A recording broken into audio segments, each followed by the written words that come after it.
It began with a letter.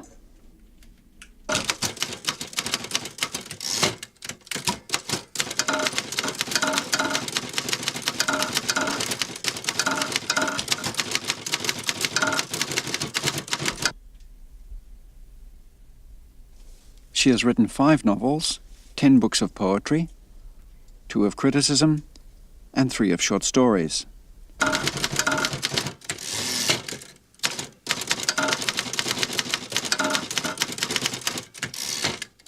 There are 3 million copies of her works in print.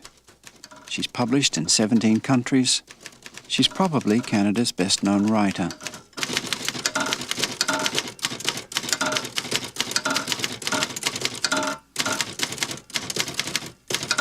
She illustrates, she translates, she promotes, she reads publicly, and she supports causes that she believes in.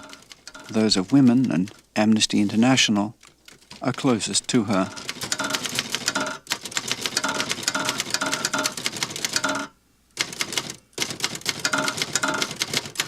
She's a formidable person. People become very excited or nervous in her presence.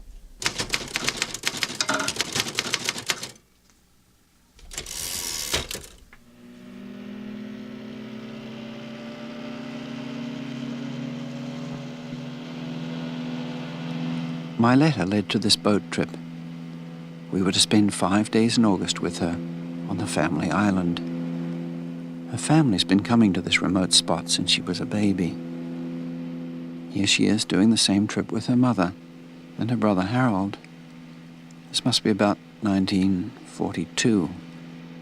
And here she's with her dad, the zoologist. He's an insect expert, and this region used to be his base.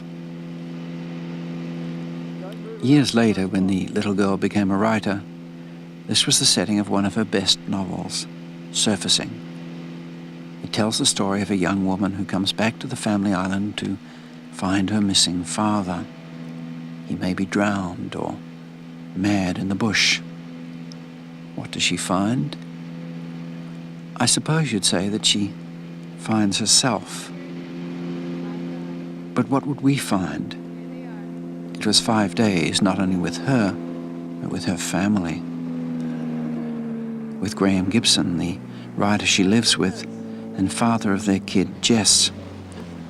That's Graham on the dock there with Jess and her friend. Also her parents. We'd meet them. You're very tucked away. They'd thought to avoid us, but my collaborator, Marilee Wiseboard, has convinced them to stay. We'll move it down here. Pick it up.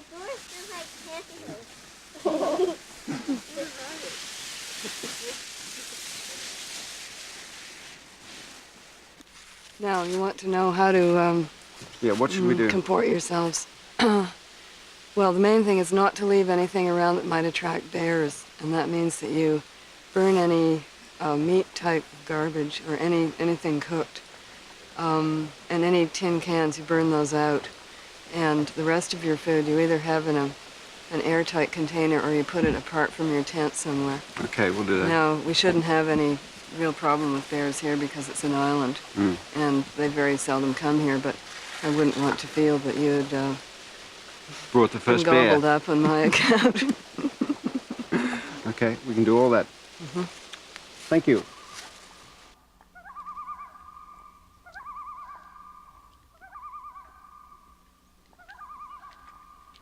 We slide back through the gradual dusk.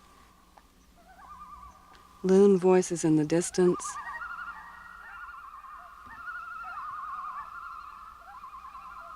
Bats flitter past us, dipping over the water surface, flat calm now, the shore things, white-gray rocks and dead trees, doubling themselves in the dark mirror.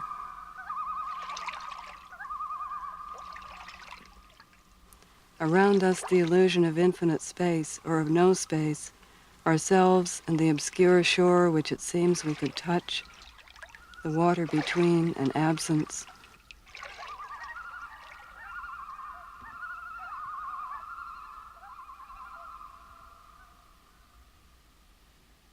The canoe's reflection floats with us.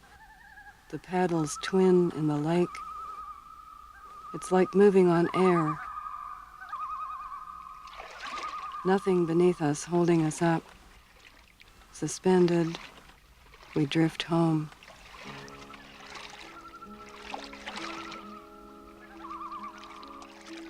That piece is from Surfacing.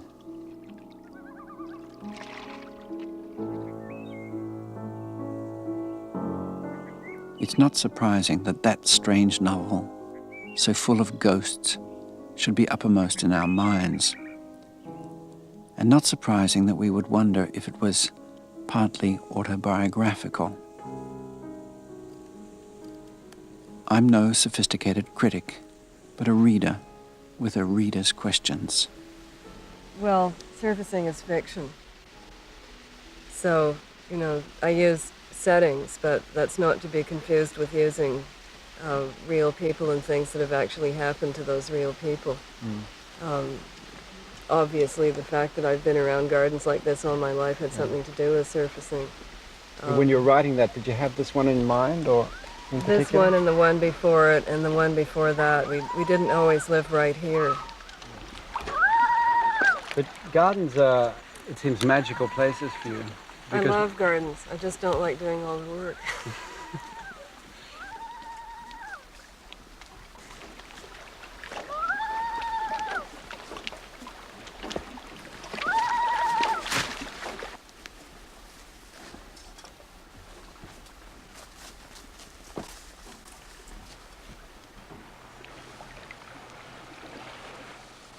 And that's just as poisonous as the mushroom we looked at. It's very deadly. If you eat it? If you eat it, yes. This is the stuff, by the way, that Socrates drank, the Greek who was forced to commit suicide. Poison hemlock. In the prose poem, she says, people like to make poison. If you don't understand that, you'll never understand anything. Barometer's fallen. Bad.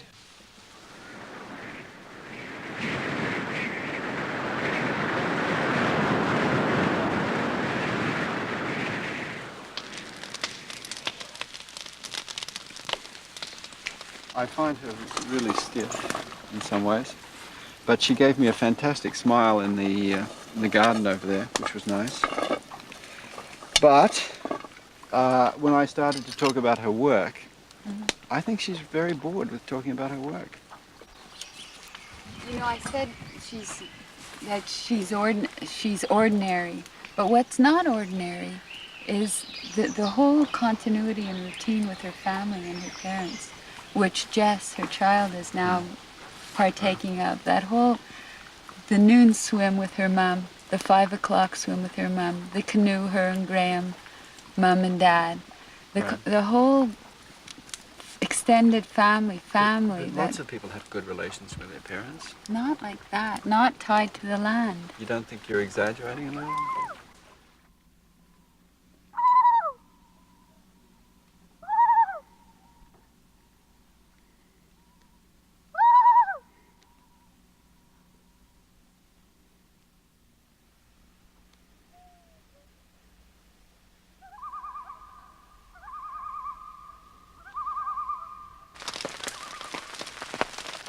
And I thought, well, maybe you won't want to talk about it. I don't talk about things that I'm going to do, that I'm planning.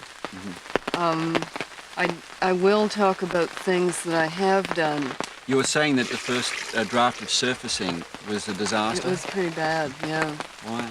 It had no, well, let's see, I wrote an unpublished novel first. That was in 1963. Then I wrote Edible Woman. Oh, the unpublished novel was never published because it was considered very gloomy. It was very gloomy in ways that nobody in Canada was really willing to deal with at that time at all. Then I started another novel. And the thing that was wrong with that other novel, which I never finished, was that there are 8 characters in it. And the story was told from the point of view of all 8. 4 were men, 4 were women. Yeah.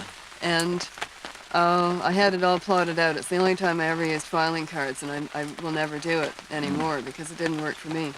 But I had it all plotted out on filing cards that each of these 8 characters was going to have one section in each of 5 parts of the novel, making a total of 40 sections. And I'd gone through this scheme twice to a total of about 150 or 175 pages, and nothing had happened. In the plot? No events had taken place. We had interesting character sketches of all these 8 people. Right. But they hadn't done anything. And even you were getting impatient? Well, you can't go for 150 pages with nothing happening. So there were too many people in the book. Yeah. So I forgot about that book. I put it aside. Right. Then I wrote Surfacing in 1970, approximately, 71. And I had the same problem with it in the first draft that I'd had with that novel with 8 people in it, that I'd gone, 100 pages and nothing had happened. I had lots of landscape. Lots of trees. Huh? I had a lot of trees, but I didn't have any events. Right. So I really had to go back to the beginning and start all over again, which is what I always have to do with a novel when I come to a stop. I can't just go on. I have to go right back to the beginning. Oh, do you? As a writer, I'm a skier. I have to go right to the top of the hill and get up some momentum and just go as fast as I can all the way down to the bottom. If I fall part way down, I have to go back up to the top. You have plenty of lift tickets? I don't have any. I was taught to go uphill on skis this way, I go see. like that. So it takes you quite a while It to takes climb. me a long time to get back climb up to to the- the top of that hill.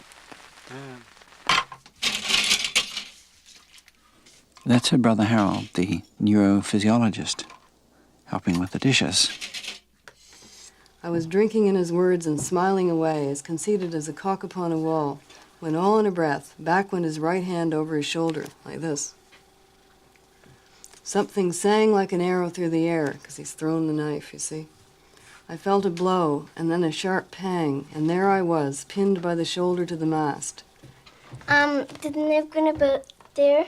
No, just a little bit, just right through there, and mostly through his clothes. Okay?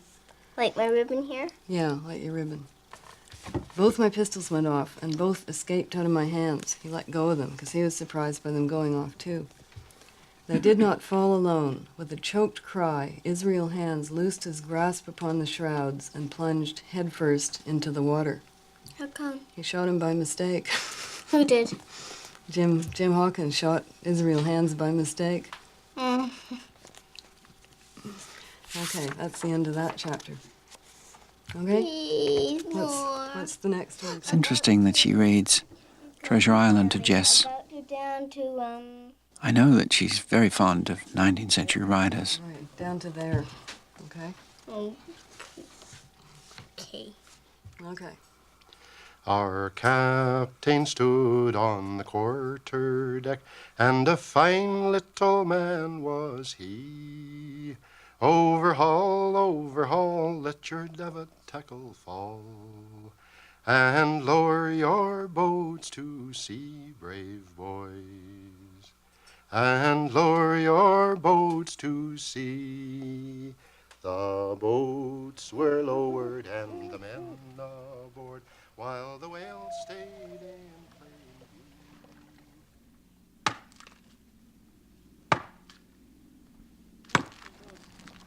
Oh my gosh. In the prose poem, she says, "It's time to like men again. Where shall we begin?" Peggy, would you mind autographing these books for me? Not at all. It's very kind of you. Is there any pleasure in having written them all? Oh, lots, yeah. What did you deal with when you first started writing poetry as a woman? What were you having to deal with? Well, I'll just change it around a little bit and say that when I first started writing poetry, it was focused very much on what would be called personal relationships, which in my case means largely relationships with men. And I think one of the difficulties for women who have come from families in which the men are not exactly lacking in confidence, such as mine, is the realization that some men are frightened. You know, that some men are very vulnerable and anxious about things, and you usually can't see why. You know, especially if they happen to be anxious about you.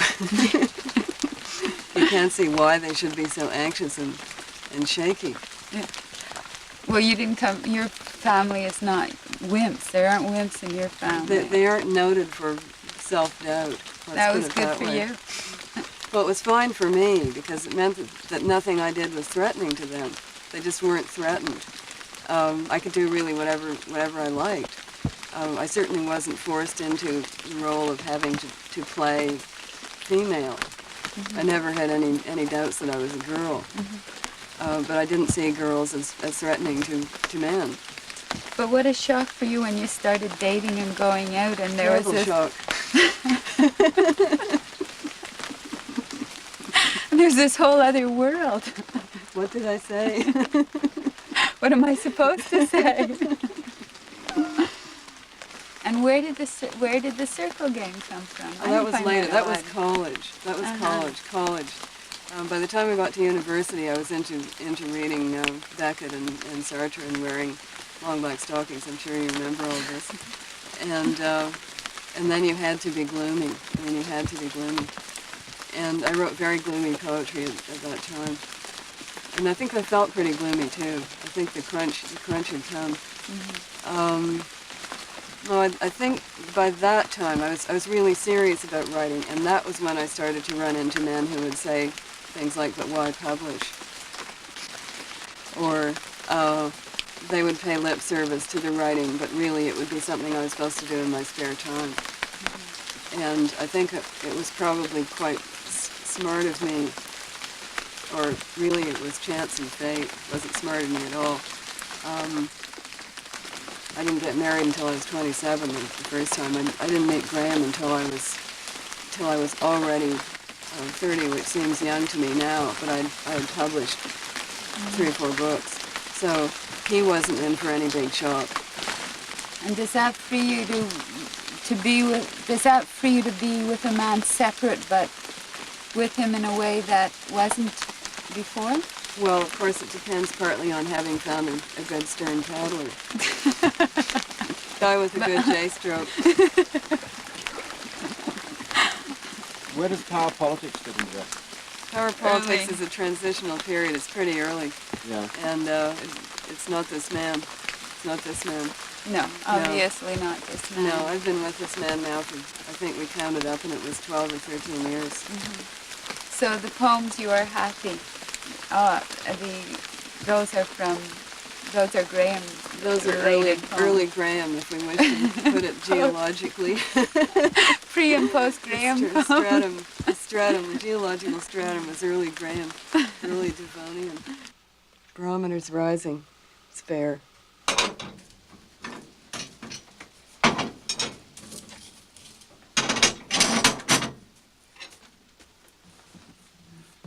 You were telling me when you were bringing the kids up how you tried to give them all that encouragement.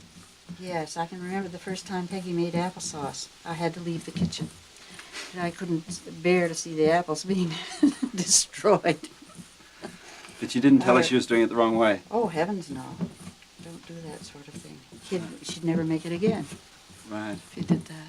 Right. When Peggy was growing up, did you see any signs that she was going to do what she's done? Well, no, I didn't, except that she started writing as soon as she could print. Yeah. With phonetic spelling. What sort of things did she write when she was a kid? Oh, she wrote in grade 2, she had a book of poems called Rhyming Cats. She was really crazy about cats. Yeah. And she wrote a play when she was in grade, let me see, she must have been in grade 1. She was either grade 1 or grade 2. And I think she's got it now. And she also made puppets to act the play out out of cardboard. Right. And the play, you want to hear what I thought was the best line in the whole thing? Yes. Well, one character says, "And if I am telling a lie, may the moon fall down on me." And the next line is crash. No explanation, just crash. Yeah.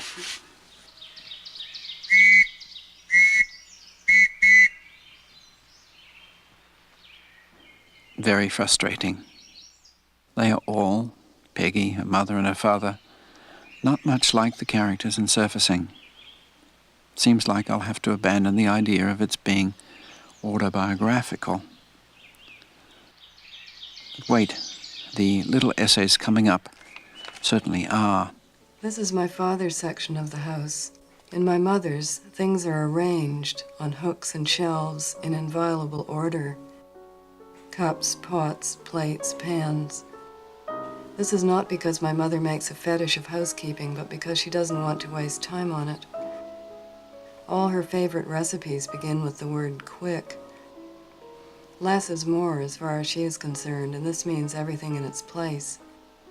She has never been interested, luckily, in the house beautiful, but she does insist on the house convenient.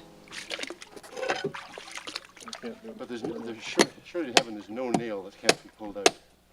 Not enough force. That's right. Enough force, enough time. My father looks at this dock, his eyes narrowing in calculation, his fingers itching, and sees mainly that it needs to be repaired. The winter ice has been at it, the sun, the rain. It is patched and treacherous. Threads of rot are spreading through it. Sometime soon he will take his crowbar to it, rip apart its punky and dangerous boards and the logs excavated by nesting yellow jackets, and rebuild the whole thing new. My mother sees it as a place from which to launch canoes, and as a handy repository for soap and towel, when, about 3 in the afternoon, in the lull between the lunch dishes and reactivating the fire for supper, she goes swimming.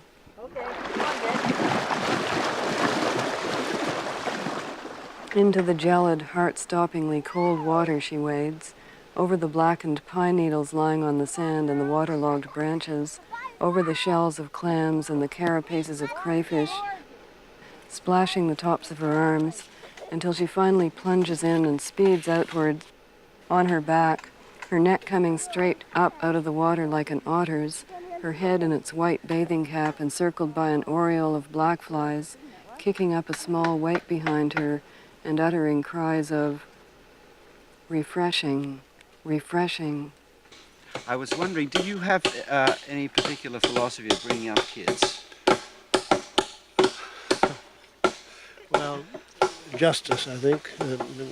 What's your expression? Fair go mate? Fair go, mate. Fair go mate. I think that's an Australian expression sums up our attitude pretty well. Yeah. That we always felt they should be treated fairly and that they should feel that they were being treated fairly. Mm-hmm. And avoiding inculcating guilt feelings? Yes, that's very true. Mm-hmm. Often things were decided by drawing straws. If there was Mm-hmm. a question who was going to go first and who was going to go in which canoe and Mm-hmm. on, draw straws for it. And they accepted that idea. Mm-hmm. Peggy and I used to argue about literature, of course. I've done a tremendous lot of reading, and so we used to have some arguments about that. Pie out, and then I'll test it with a fork to see if the filling is done. If it's soft, it's done. What I'd like you to do, if you want to, is go through all of her novels and look what she has to say about parents. Okay? Mm-hmm. And then finish it up with those unpublished stories that she just gave us. You do it, Mike.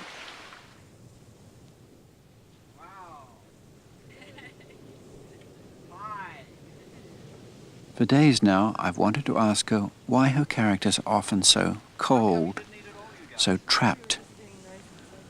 Sure, they're often very funny, but it's a slightly bitter humor.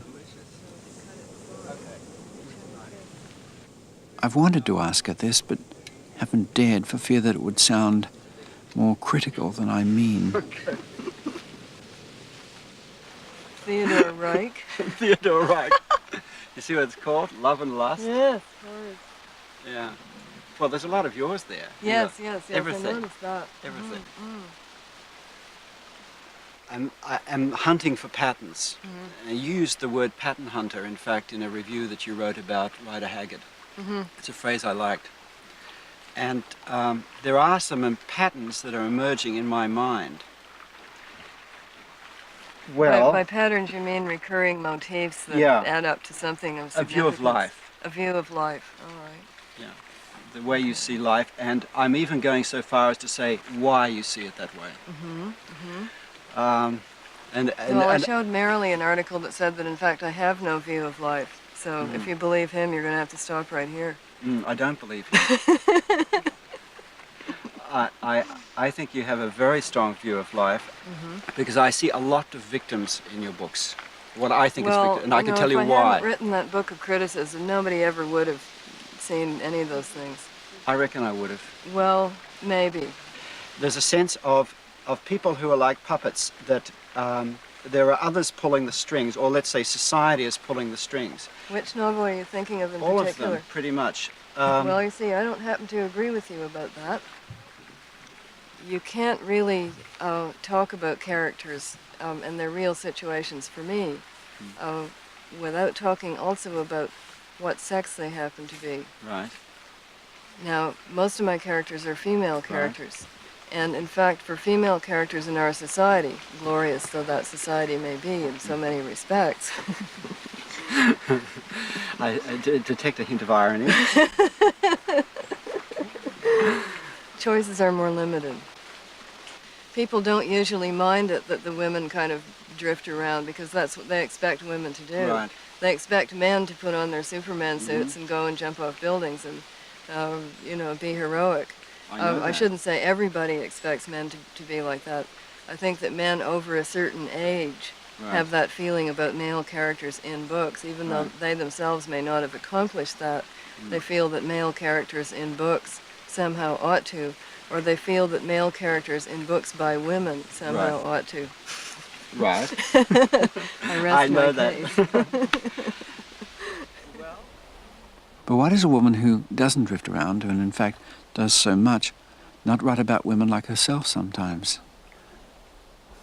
I see a certain growing strength in women, and you are, for many, a good example of that. And I wonder how long it's going to take until that's something you will deal with in your writing. Okay. That's the George Eliot question for me, which is, how come George Eliot, who was a successful female writer, never wrote about a successful female writer? Except it's not, because in your criticism or in your discussion of black women writers, you say that when something has happened for a while, and you said it before, that when the nuclear movement has happened for a while, or when something's happened for a while, then you deal with it. Yeah, maybe I'll deal with it. Okay, what about women in the nuclear movement? Yeah, sure, I could write it and it would be believable and so on. But it's not...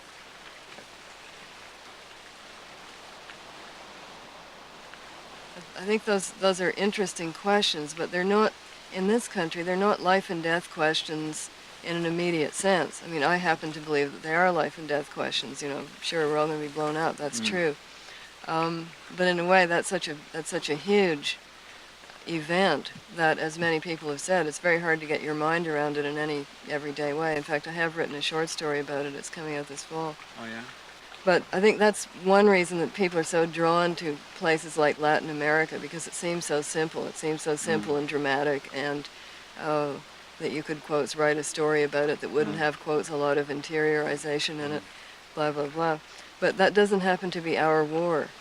It doesn't happen to be a Canadian war. You could not, as a Canadian, write about that situation except as an observer. So you don't think there is a Canadian tendency not to get passionately involved in those things? I mean, No, irrespective of the rights... I don't think it's that. Canada is not historically in that kind of situation.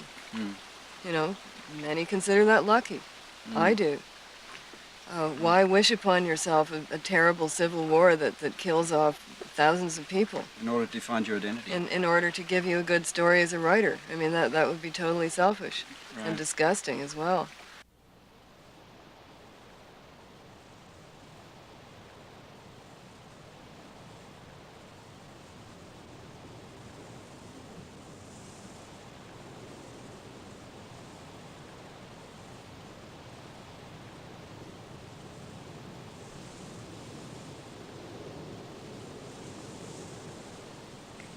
each book has a book, has its own set of assumptions and axioms, and to some extent the writer is being accurate to those. And yours? Mine, well, it depends what kind of book I'm writing at the time. Edible Woman is an anti-comedy. That is, it uses a lot of the conventions of the standard comedy, including the marriage at the end, but the wrong people get married. Not the heroine. Right. Other people get married. People that shouldn't get married get married. Surfacing is a ghost story, among other things. Life Before Man is a realistic novel in the mode of, say, Middlemarch. That is, there are no ghosts, there are no supernatural happenings. People are limited in their behavior to the way that people really do behave. Nothing extraordinary, nothing South Sea Island, nothing Treasure Island, nothing kidnapped, nothing Heart of Darkness takes place in it. But you defend, let's say, in Life Before Man, the bleak emotional relationships, the bleak marriages, or the bleak, as being Since what that's you see. Since that's what I'm writing about in that book, that doesn't mean I always have to write about that or that nothing else exists. It means that in that book, that's what I was looking at, because you can't look at everything in the world all at the same time, can you? No. I deliberately made the focus of that book very narrow, which makes it a very claustrophobic book. It takes place in about 1 square mile of Toronto, right around the museum. And nobody comes into that space from outside, and nobody goes out of it during the course of the entire book except a dead body. That's the only thing that goes out. Interesting. But a lot of what writers do have to do with writing books, just as what you have to do. Right. What you do has to do with making films. Films have certain conventions, and you violate some of them by putting yourself in the film. These are But my it's just as much a preconceptions. working with convention. It's just that you've taken that convention of the documentary and turned it around. So you've read the bits about families, Yeah. and? And I think that she when she's writing about modern urban bourgeois society, most families are fragmented, like those she writes about. It's so consistent, the hostility with which mothers are treated and fathers are treated, especially fathers who are either not there or completely ineffectual, that I think it must mean something a little bit more than that. The first story I wrote had a horrible father, and it wasn't my father. It was my friend's father. Okay, but what do writers they base it on their friends, but they also ultimately draw on their own conception of life, their own experiences. She's a writer. It's a craft. She's created stories that are about I understand that, but I think you find clues to people's life view. in the poems. And in the books.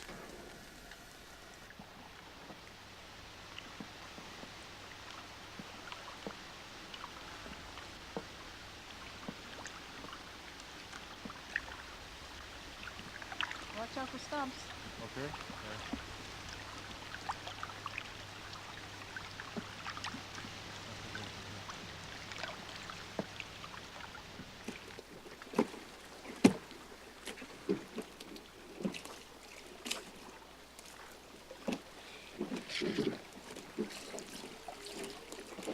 And are you drawing? What am I doing? Well, I've chosen something incredibly difficult to do because I'm doing you. Oh, how But I wonderful. can't see you see. Well, that's very symbolic, isn't it? So,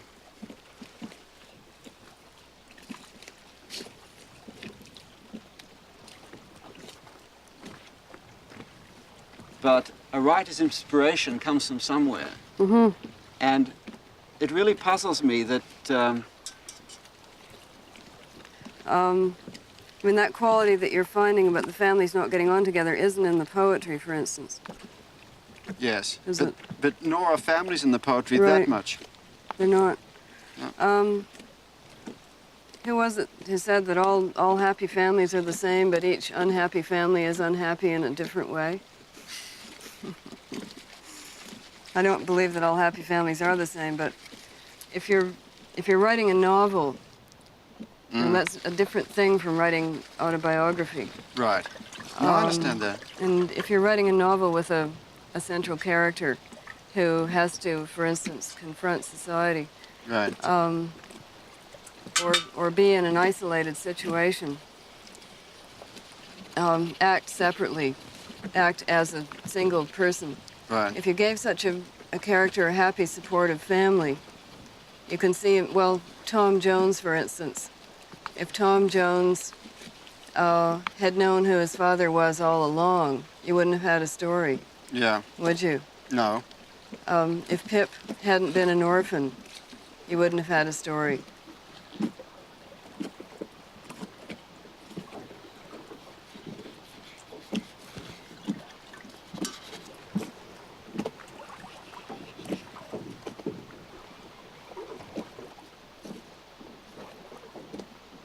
People are very, very eager to try to make any artist's work be particular and individual to that artist. Right. In other words, to say this only has to do with this one person. Right. Therefore, we are off the hook. This isn't saying anything No, about right. us, the readers. No, right. Oh, it's only because so-and-so fell on their head when That's they were right. 3 That's or why whatever. they write that way.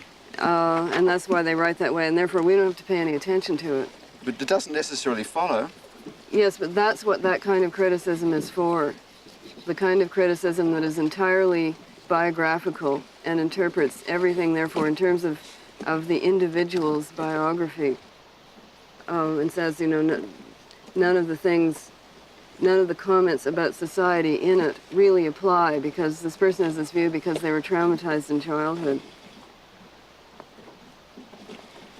I don't buy it. In a novel, I'm interested in seeing characters put in positions in which they have to make choices. I mean, choices that really will affect them, not like what they're going to have for breakfast. Or whether they're going to, you know, get a small promotion in their work. I would rather see them in positions in which they have to make choices that not only affect themselves, but also affect other people. Adversely or positively, and which they have to really pay for. Right. I think modern Canadian urban life doesn't provide those situations very often. You know, those clear-cut, dramatic situations. Shall I save myself or shall I run back into the burning building and try to rescue old Miss Jones? You know, that kind of thing. You don't often have those kinds of choices in an ordinary person's life. So what you're telling me really is maybe I shouldn't write about ordinary people. Maybe I should write about extraordinary people. What do you say to that? I don't know. I don't really feel that it's up to you to tell me what I should be writing about. I didn't say it. You said it. You posed the question. But I think you're perfectly welcome to offer your opinion. I'm not offering any conclusions here. I'm just Right, you're giving just you a thinking few out things loud. that occasionally go through my head.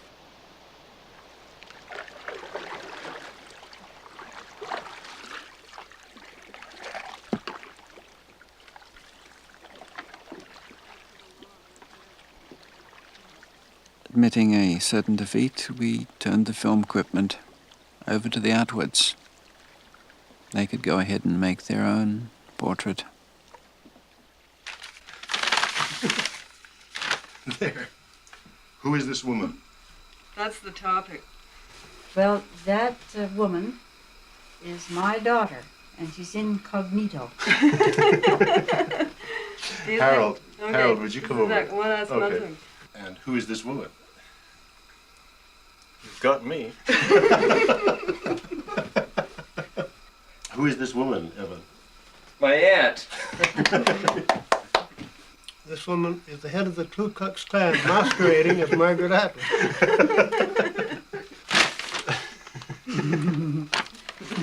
Okay, Michael Rubbo's whole problem is that he finds He thinks of me as mysterious and a problem to be solved, right? And for that reason, he spent a lot of the time so far trying to get the clue, trying to solve this problem. This afternoon, he was off on a tack that somehow my family had been repressively benevolent. And I mean, he's trying to find out why some of my work is somber in tone, shall we say. And he's trying for some simple explanation of that in me or in my life rather than in the society that I'm portraying. I mean, do you think that your work being somber in tone is entirely to do with you, or do you think it might have something to do with the century that you live in?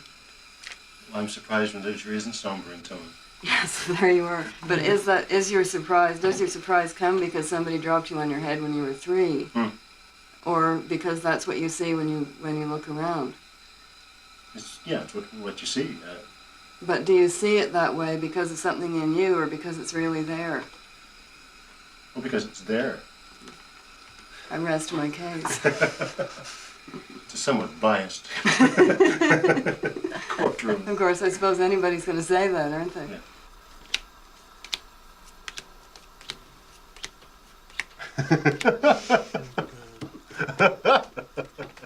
7 of them. Mm-hmm. Yes. Oh, there's a singleton. Can I have a peek? What's the bit, hearts? Yeah, it's 2 2 diamonds. No, 2 diamonds. 2 diamonds, yeah.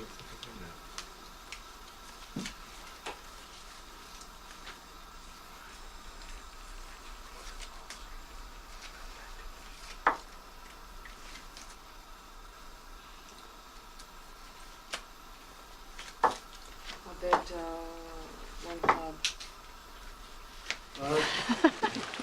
Anyway, have a wonderful rest for the rest of your vacation.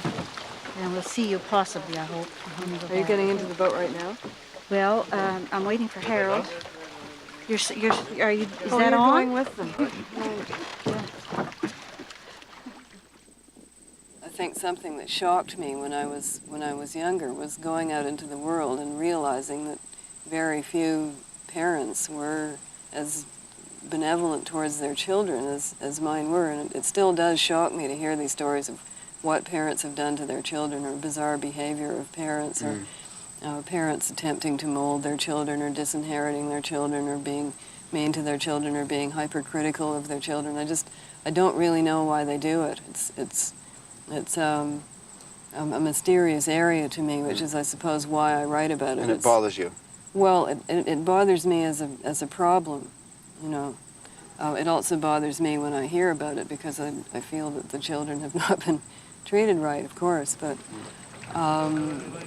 so that's much more the right reason why I put those kinds of figures into my books. It's not because my own parents are like that. It's because my own parents aren't like that.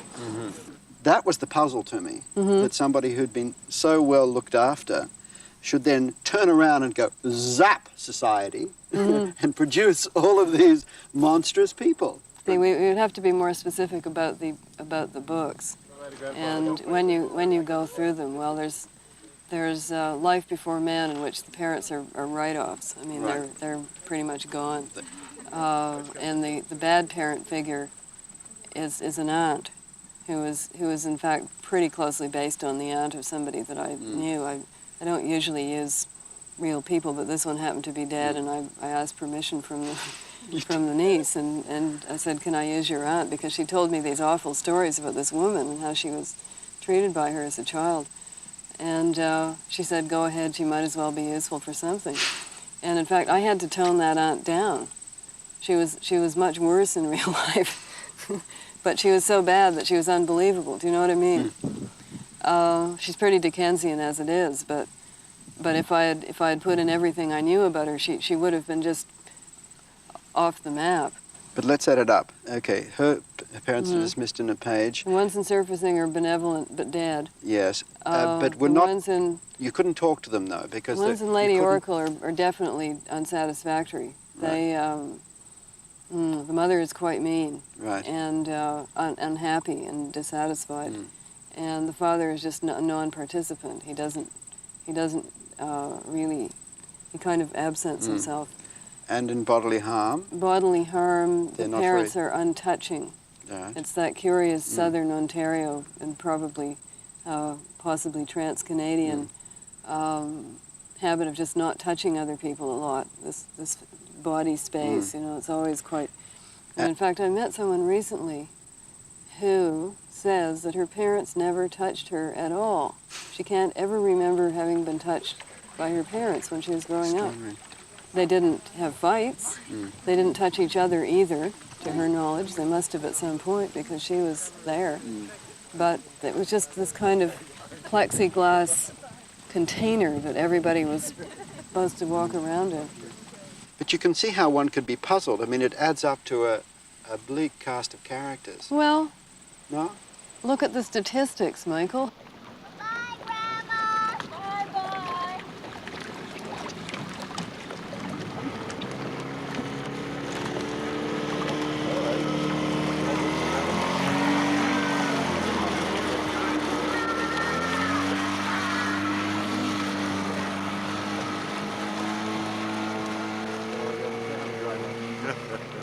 Mommy, run up to the deck. You can think about it from up there. They'll have gone by then. Bye for me,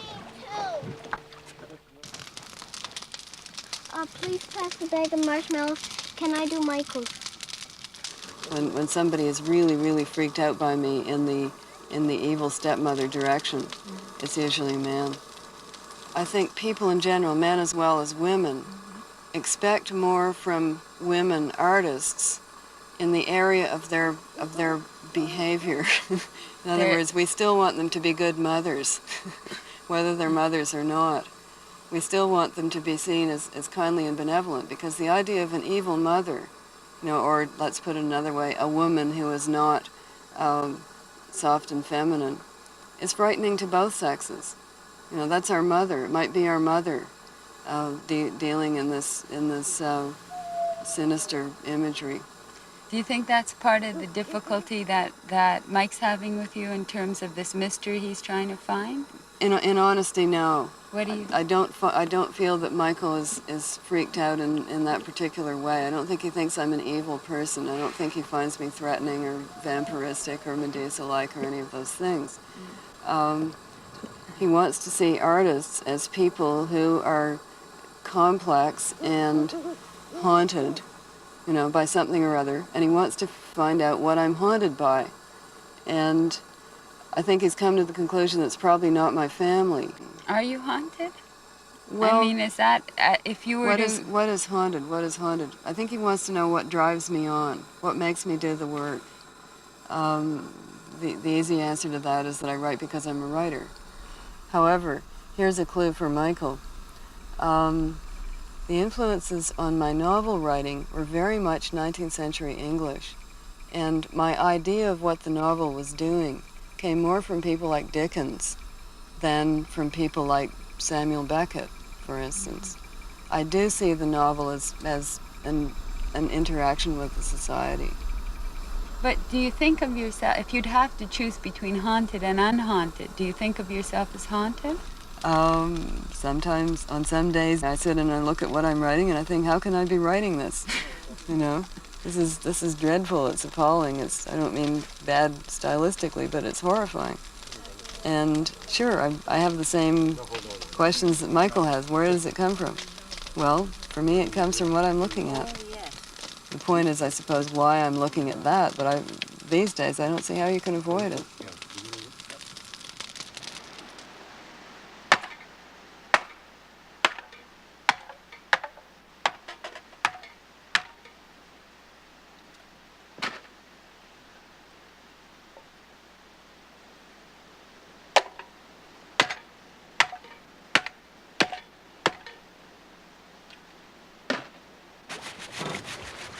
Well, I mean, I think there's a problem with words like demons and haunting, because it's in the tradition of the artist as an absolutely tortured soul, you know? And a lot of writers have exploited that. It's the kind of the stock in trade, and the Lowrys and the Dylan Thomases, and one can think of lots of 19th century examples, that the artist is somehow cursed, and that therefore, because some artists are cursed, that all art must come from being cursed, you know, and a lot of writers don't accept that. And certainly Peggy doesn't, I don't. You know, instead of asking about demons and hauntings, you know, maybe ask about the muse, you know, which is a much more classical thing. What do you mean by muse? Well, I mean, it's there. I mean, Renaissance poets dedicating their poems to their muse or referring to the muse. It's a voice. It's a voice which is a positive, and it's a creative thing. And the muse sustains and encourages and leads. You know, which is a much it seems to me less self-indulgent way of looking at art, less psychological way of looking at art. Because there were artists before there was psychiatric theory.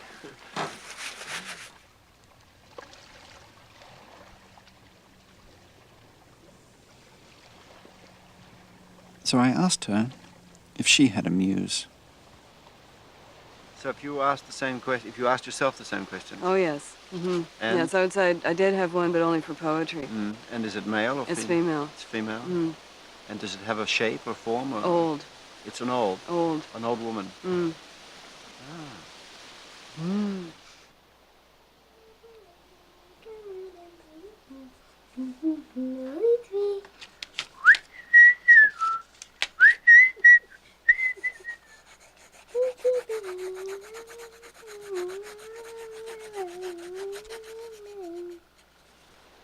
You want us to hold hands?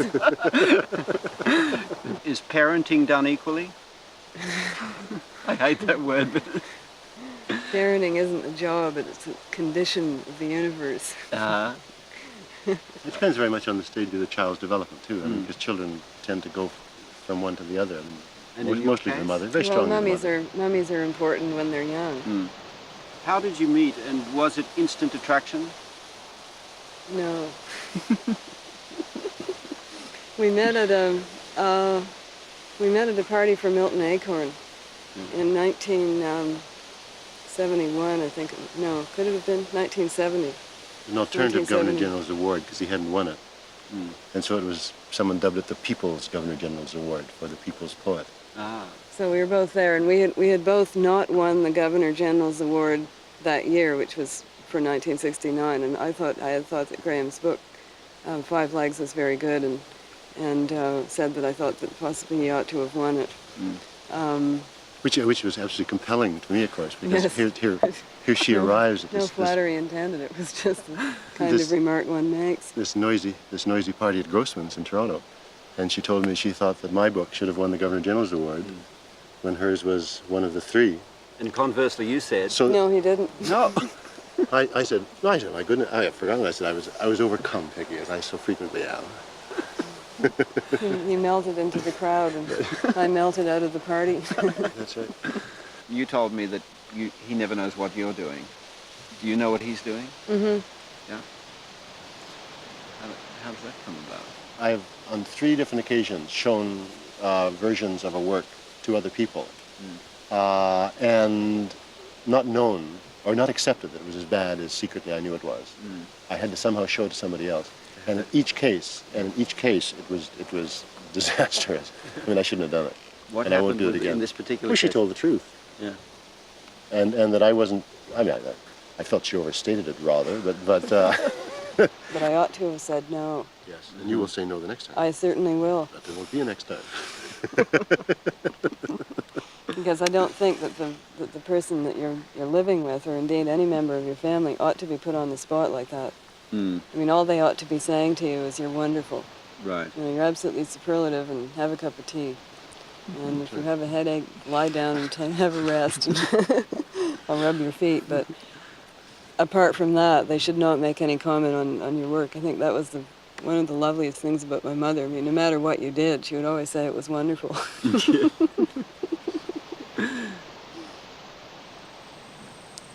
So where do you go from here? Ever onwards.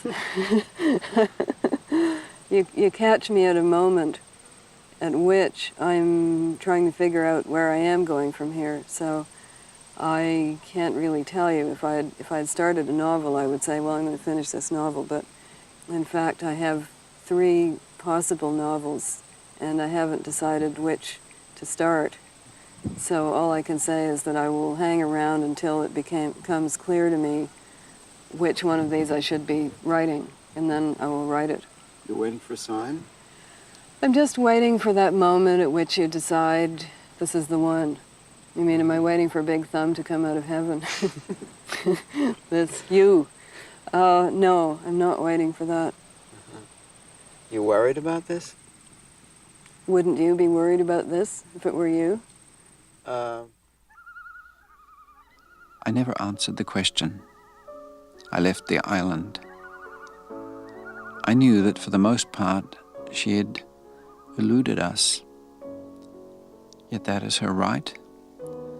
Why should she reveal what haunts her, if anything does? Especially when she knows quite well that we like it much better that she remain private and mysterious. For me, she's an island on which no boats land. They circle, they peer at her, but no boats land. That's how I have seen her, through binoculars.